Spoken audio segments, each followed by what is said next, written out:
USCHO.com. This is the USCHO Weekend Review podcast from U.S. College Hockey Online at USCHO.com. A look at this weekend in college hockey and a review of the top news of the week. Welcome to the USCHO Weekend Review podcast being recorded on Monday, November 4th, 2019. I'm Ed Trefzger alongside Jim Connelly. And Jim, another great weekend of hockey. Why don't we jump right in? Last weekend's game of the week featured Notre Dame at Minnesota. Notre Dame came away with 4 points, but a very interesting weekend and probably a decent showing for the Gophers. Yeah, I mean, I think they'll probably feel pretty good about, the fact that they were able to get the 3-on-3 overtime win on Friday. But Saturday, I think that one might sting a little. Had a 2-0 lead. The game goes into the third period tied, and Notre Dame's the only team that's able to score the third. So Notre Dame gets 4 of the 6 points on the weekend. But I think if you're Minnesota, you're looking for positives right now, and you played very well against. I think Notre Dame is probably one of the best teams in the Big Ten. Probably easily qualifies in my book as a top 5 team in this country. So I think you're looking for any positives you can right now as if you're Minnesota, and I think you're going to take a few away from that. Also, taking a look at the Big Ten on Thursday and Friday, Penn State and Wisconsin. Weird things happen in both those games, but a definite statement made by the Nittany Lions. Yeah, is it ever? And I think a lot of people were talking about, boy, this could be a game where it's 8-7 both nights, 7-6, whatever. But Penn State came in and showed, hey, listen, you guys want to make fun of us. We can play defense. A 6-1 win on Thursday, a 4-2 win on Friday. And that shows that this is a good Wisconsin offense. We know this. I mean, they put up 11 goals against Merrimack. They can run and gun with the best of them. But Penn State showed that they can play defense. They have timely scoring. We know that they can score goals. They take a lot of shots. But 10 goals in 2 nights, outscoring Wisconsin 10-3. I think that's a nice statement for the Nittany Lions. There was a weird situation in the Friday game where a player was on the ice killing off his own penalty. And I got thinking about that with the advent of things like media timeouts and replay and all that stuff. Are there too many things being asked to be done by the off-ice officials, or was this just a brain gaffe there on that one?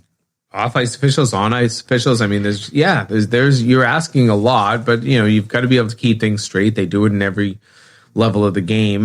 They ended up. What had happened was there were 3 penalties called in the play. 2 on, I believe it was 2 on Penn State, 1 on Wisconsin, and they only put 1 player in the box for Penn State. I don't know the entire story. This has been kind of relayed through Messenger, through that game of telephone or Messenger, however you want to call it to me.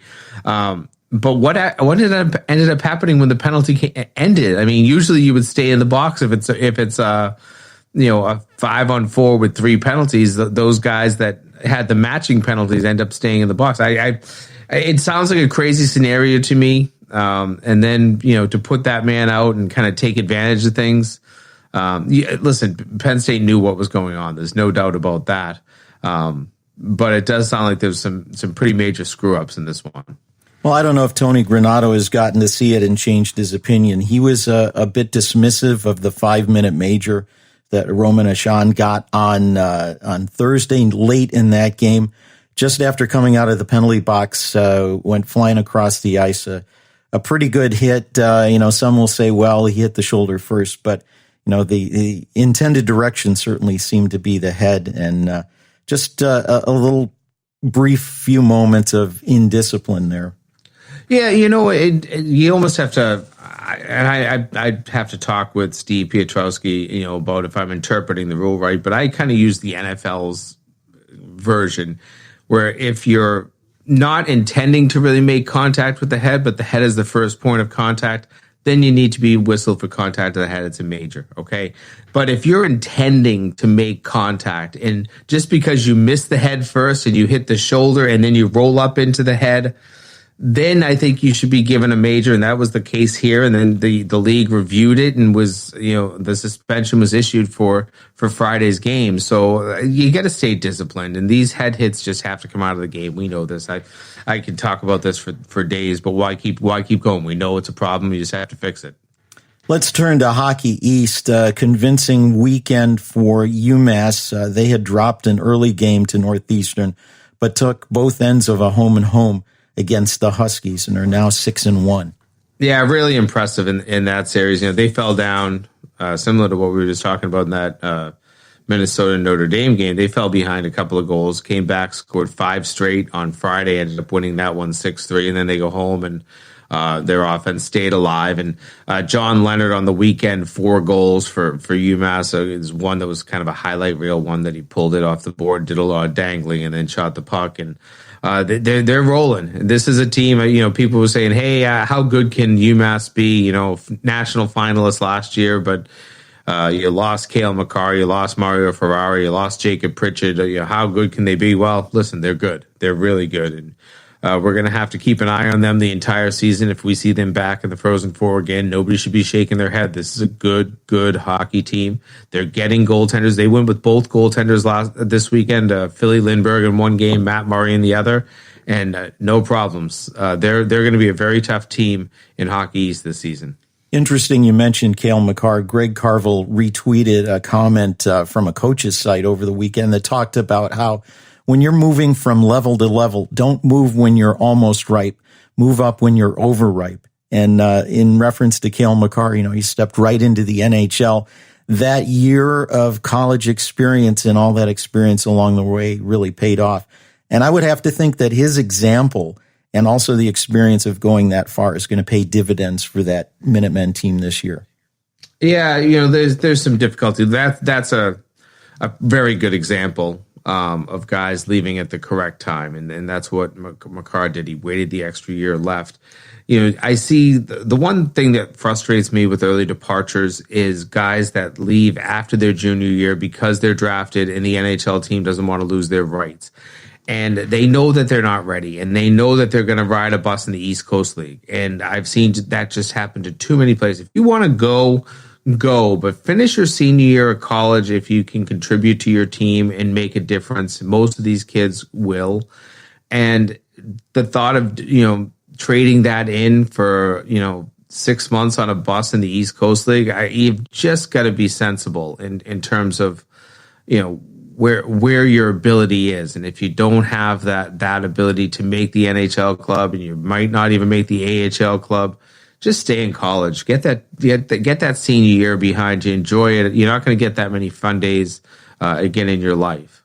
I'm always reminded of the quote, often quoted quote from Red Berenson, legendary former coach at Michigan, when he said, if the player's ready, I'll drive him to the airport.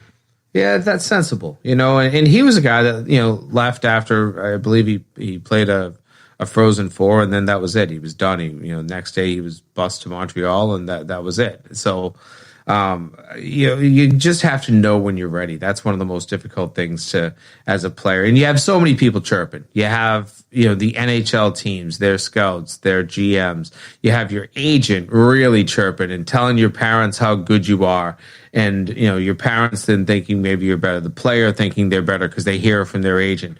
Agents only get paid once that guy plays pro games. So the agent doesn't care if you're on a bus or you're in a 5-star suite at the Ritz because you're in the NHL. The agent wants to make his paycheck. I'm not knocking agents. Don't get me wrong. But you've got to make sure that you're ready, because I can't stand watching some of these really good players out of college with a year of eligibility left, and then they sit, either sit on a bench in the AHL or they're in the East Coast League and they're getting frustrated. And their pro careers end so quickly when there's no enjoyment. And an extra year of development certainly can't hurt, especially Never hurts. In the college game where off ice is as important as on ice. Well, why don't we pause for a second? We'll continue with more in Hockey East, plus the number 1 team in the country having no trouble, and a look at the WCHA here on the USCHO Weekend Review podcast. This is the USCHO Weekend Review podcast from US College Hockey Online.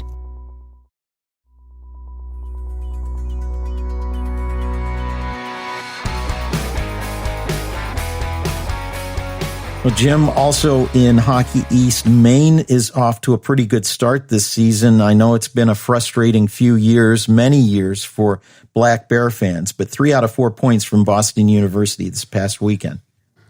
Yeah, and if you think about history of Maine hockey, there's 2 rivals for them, and one is UNH, obviously the closest rival, and then BU because they played so many big games against one another back in the 80s and 90s and even early 2000s. So I think for the fans there, being able to go to Alpha on back-to-back nights and see their team play well. I mean, BU used an extra attacker goal on Saturday just to find a way to earn a tie, so they got one of the 4 points on the weekend. So I'm impressed with Maine. They're going to have a test this week. UMass Lowell, they're going to head down there. They've not been the best team, the Black Bears, and Lowell has played pretty well. They're coming off a weekend sweep on the road at Vermont, and I think they're unbeaten in their last 5. So both of these teams head in a good direction. So for Maine, this will be a good test. We didn't mention one of the best stories in college hockey so far this year, and that is unbeaten Denver, now 8-0. They haven't always had the toughest competition, and I'm actually surprised that Niagara didn't give Denver more trouble. The Purple Eagles hung tight early in both games, but decisive wins by Denver, who undoubtedly will be again number 1 in this week's USCHO.com Division I men's ice hockey poll. Yeah, hey, that's a good statement at home. You're bringing in a team in Niagara that, there's not a lot of upside for Denver for playing that series. You win and nobody wants to give you much credit. You lose and people just, chastise and beat you up because, geez, how could you not beat Niagara? You were at home. So there wasn't a lot of upside to that series for Matt Carl and his team. And to come out and really play excellent hockey, find ways to win both games. And by the end, those were pretty convincing scores. Good statement weekend, I thought, for the number 1 team. Niagara, it's still winless, goes into league play again this weekend. You got to think the Purple Eagles are going to start feeling desperate for a victory. Yeah, and their schedule hasn't been a cupcake the whole way, so they're probably looking forward to maybe some league games, some games closer to home, not being on the road. This was a tough start for them, and 0-6, they'll turn it around. They're well coached, and they're a team that certainly knows how to put the puck in the net. A team that both of us have identified as kind of a sleeper alongside Bowling Green and Minnesota State in the WCHA is Northern Michigan. We talked to Grant Patulny last week. Northern Michigan now 6-0-1 in their last 7, a sweep at home of Alabama Huntsville over the weekend. Yeah, I really like everything about this Northern Michigan team. And like you mentioned, 6-0-1-7. This is a nice little streak here to start the season. And I just liked talking to Grant Patulny and listening to him and the confidence he brings to this program. Obviously, a national champion himself, and the ability to kind of instill some of that in the players and the belief. And then you add in the fact that, where they are on the UP, that is culture up there. That is hockey land. And you get a great atmosphere, especially when you're successful. You get that great atmosphere at home. Players like to play in that, and players like to seed in that because, you can have a banged out building every night, but if you're, only putting up 3 wins a year at home and there's no drama and there's no excitement, then you're almost wasting it. So I think that players like to play well in those atmospheres, and that's something that goes a long way. It was an early stumble in the season for Bowling Green at the Icebreaker tournament, but then home wins right out of that against Western Michigan. And then this past weekend, a split with Minnesota State at a very tough place to win in Mankato. Has got the Falcons moving in a good direction. I think so. They were able to come back from 2 goals down, win that game in overtime on Friday night. Now, Minnesota State is Minnesota State, and they came back and thumped Bowling Green on Saturday, and that's what you're supposed to do. You're a very good team, and you find ways to make sure you recover after a difficult loss. So, just the fact that Bowling Green went into Minnesota State and won a game, that itself is impressive because that's a building that Minnesota State has been just dominant in over the last few years. So maybe a good direction for Bowling Green. I think I kept them in my poll this week. If I go back at my ballot, they're going to hover right around the 17 to 22 kind of area in the poll. But there's a lot to expect out of them. They're a very good team in the WCHA as well. Well, we'll have to see when the poll comes out on Monday whether Arizona State is back in the poll after a weekend sweep of Quinnipiac. That moves Arizona State to 5-3 on the season. And kind of some revenge for a 2-1 loss in the regionals last season for Arizona State. People are starting to doubt the Sun Devils, but that's a couple of good wins at home. It certainly is, and listen, their schedule has not been easy. You schedule Mercyhurst right out of the gate and you have high expectations, you lose right away. And then, Air Force is a team that they were supposed to beat, they beat. But you throw the other team in there, it's Minnesota State at Minnesota State, and those are two tough. We just got done talking about how difficult a place that is to play. So to come home and to find ways to sweep Quinnipiac, good goaltending performances. I like a lot about this team still. I've never really kind of fallen asleep on Arizona State, despite the fact that they were 1-3 right out of the gate. But now it's 4 in a row, and they're rolling, and they're a team. Watch out! They're going to head up to Alaska. That's a really tough trip, and then they'll get a couple with Vermont that they should take. There's a lot of time off in between. They don't play a game from November 9th to November 29th.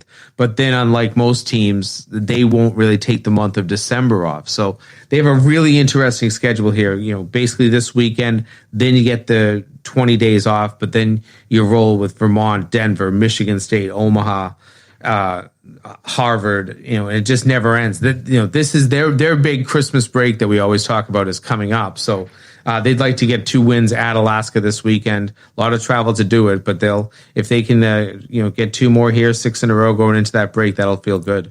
If they can get good weekends, maybe sweeps against teams they should be able to beat and get some splits against those upper ranked teams you mentioned, then they're going to position themselves well in the pairwise. Otherwise, they're going to be in trouble because at large is the only way they get in. And that's correct. But they're a team that if they win games, they're at large. The winning percentage will turn into a good RPI.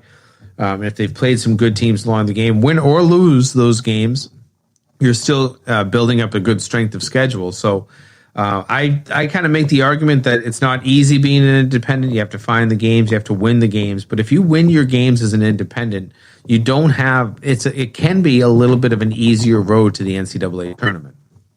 Well, there was history made over the weekend in Atlantic hockey as that league adopted the 3-on-3 and the shootout in the off season. The first one of those happened on Saturday as RIT hosted Holy Cross. It went through 5-on-5 in a tie, and so that it continued. The interesting thing is there never was any 3-on-3 played as Holy Cross took a penalty late in the 5-on-5 overtime. When the penalty expired, they got a player back, so it was 4-on-4 until a whistle. Turns out the only whistle came at 0 on the overtime clock, so it went into the shootout and a victory for Holy Cross in the shootout, so they pick up the extra point on top of the tie. It's watching that, it almost felt a little bit like the shootout was a little anticlimactic, but I can see why it's good. Everybody felt like they got something out of it. The team that got the point in the tie was like, okay, we got a point that helps us in the standings. It was a big boost for Holy Cross to get the extra point after the loss on Friday night. I'm suspecting that with 4 out of 6 leagues adopting this and also NCHC Commissioner Josh Fenton saying he really wants to push it, I think next year we're going to see this adopted at the NCAA level. I hope so. And to be honest with you, Ed, I would even like to tweak it a little bit and get the 5-on-5 portion out of there. There's no need to add 10 more minutes of potential hockey and then throw a shootout out at the end. I mean, we're still a game that is easy to watch because you can get in and get out in 2 hours and 35 minutes on the average game, I'd guess, now that everybody uses the media timeouts. I don't want to see this become a sport that's 3 hours and 10 minutes because we added a 2-minute timeout at the end of regulation, a 2-minute timeout at the end of overtime, a 2-minute timeout if they can get the ice scraped in 2 minutes to do a shootout. By the time that's all done, it's, a 7 o'clock game. You're leaving at 10 o'clock. If they push the start back to 8, it's 11 o'clock. Just do what the NHL does. Just keep the system the same. Keep it simple. Yeah, I would just go out and campaign that if you want to fix it and you want to get the pairwise involved, you count an overtime or a shootout win the same as you would a regular win. You find a way to give a team a credit for getting to overtime, whether it's giving them half a win, 40% of a win. I don't care. Find the system that works. Negotiate it between the 6 leagues. Get the coaches involved. Do not let this be an athletic director decision. Let the coaches have some say in this. And I think that then we will at one point finally get to a system that works. It's not going to be loved for a few years. There'll be some teams that complain and gripe and say that, boy, we got screwed because of the 3-on-3 overtime system. But there's going to be just the same number of teams that say, boy, we love this. It's great for our fans. We benefited from it this year. And I think the average team out there will just say, we've brought something better for our fans. And at the same time, you've heard me say this before, let these kids learn the skill. 3-on-3 is a skill. You don't play it unless you get, 2 overzealous officials and you get, 4 penalties called in a quick amount of time that don't happen to be coincidental. That's the only time you're ever going to see 3-on-3. It's fun to watch. It's enjoyable. It's a skill that you need to learn. Just get there. Find a way to get there. I'll agree with you, except on this point. If you're going to go just to the 3-on-3, make it a 10-minute overtime so that most of the time things are going to get settled in the 3-on-3. The shootout was sort of really kind of a yawner. I expected to be more excited about it. There was only a 2-minute delay because they just ran the ice crew with shovels up and down the center of the ice where nobody skated anyway. Everybody went wide. Yeah, maybe a little bit right in front of the net, it helped. But if you're going to do that only with a 3-on-3, make it 10 minutes because in 10 minutes, somebody's bound to get a goal and then you don't have to go to the shootout. I don't actually agree with you there, Ed, and I'll tell you why. The 3-on-3 is exhausting. And what you say, I think your mentality is, well, by the time you finish 5 minutes of it, everybody's going to be so tired, we'll end up seeing, a mistake in a goal. I think you'll end up seeing the opposite, that you won't see the energy that you typically see in a good 5-minute 3-on-3. And listen, if you go to the NHL stats, most of these games are getting decided in 3-on-3, and that's with some of the elite goaltenders. And I'm not totally positive how many games go to overtime and get decided versus how many go to a shootout. But still, I think that you've got enough ice out there that 5 minutes should decide. If not, just use the shootout. And I think that the more shootouts are used, the more creative players will start getting. I don't know if you've seen the play from the Minnesota women's game yesterday where a girl does one of those unbelievable put the puck and your stick between your legs and shoot it over the goaltender to win in a shootout. I mean, those are the things you're going to start seeing. You'll see a lot more skill plays. You're going to see teams spending an hour on one of their practices working on shootout goals alone. You'll see creative things like using defensemen in shootouts that, these guys never get the chance to really show off some of their offensive skills. There's no reason not to just mimic what the NHL does. That is kind of it's the gold standard because everybody else is doing it. Juniors are doing it. Major juniors doing it. You're finding these, every level of hockey finds a way to do this except college. It's time for them to adopt. Well, they'll certainly be discussing it and probably animatedly around the table come the off season. Well, that's going to wrap it for Weekend Review for this week. For Jim Connelly, I'm Ed Trefzger. Don't forget, you can catch our other podcasts, and that includes the USCHO Spotlight podcast early in the week, and before the weekend, the Game of the Week podcast. We'll catch you next time. This has been the USCHO Weekend Review podcast, a production of US College Hockey Online. Visit uscho.com/podcasts to listen or subscribe.